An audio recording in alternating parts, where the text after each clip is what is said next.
mabuting balita ng Panginoon ayon kay San Lucas.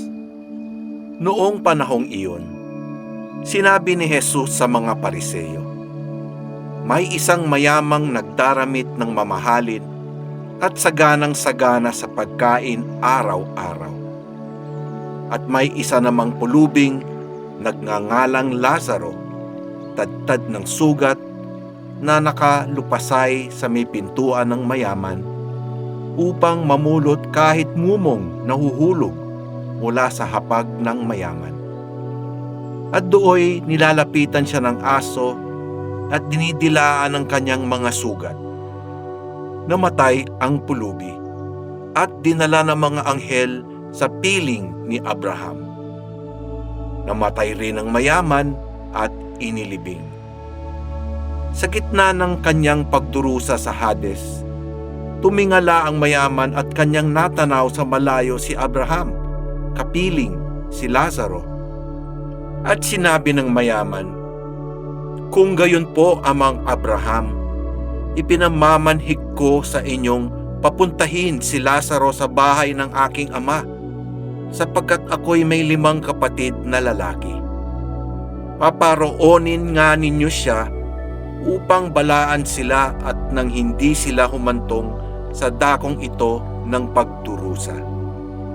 Ngunit sinabi sa kanya ni Abraham, "Nasa kanila ang mga sinulat ni Moises at ng mga propeta. Pakinggan nila ang mga iyon." "Hindi po sapat ang mga iyon," tugon niya. "Ngunit kung pumunta sa kanila ang isang patay na muling nabuhay, tatalikdan nila ang kanilang mga kasalanan." Sinabi sa kanya ni Abraham, "Kung ayaw nilang pakinggan ang mga sinulat ni Moises at ng mga propeta, hindi rin sila paniniwalaan kahit ang isang patay na muling nabuhay." Ang mabuting balita ng Panginoon. Pinupuri ka namin, Panginoong Hesukristo. Nasa kanila ang mga sinulat ni Moises at ng mga propeta. Pakinggan nila ang mga iyon.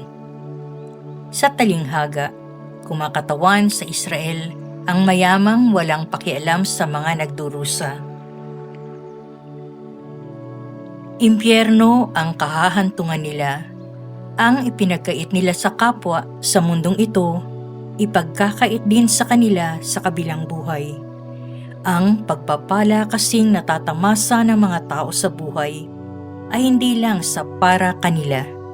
Sa halip, pinadadaloy lamang ito sa kanila upang maging tanda ng pagmamahal at awa ng Diyos sa mga tao. Sila sana ang puso at kamay ng Diyos para maipamahagi ang biyaya. Sa kabilang banda, si Lazaro naman ang kumakatawan sa mga taong nasa laylayan ng lipunan, biktima ng pagkaganid, pagsasawalang bahala at pagkamakasarili. Larawan ang bawat Lazaro ng kahinaang kukurot sana sa puso ng mga nabibiyayaan. Imbitasyon ng Diyos ang presensya nila sa buhay ng mga mayroon para matuto silang pangibabawan ang pagkamakasarili at mayakap nila ang hamon para maging daluyan ng pagpapala. Naranasan na ng mga Lazaro ang pait ng pagdarahop. Hindi na ipagkakait ng Diyos ang ginhawang ipinagdamot o ninakaw sa kanila. Makatarungan ang Diyos. Sa bawat paghinga, tumatanggap tayo at nagbibigay. Nasasabayan ba natin ang ganitong ritmo ng buhay?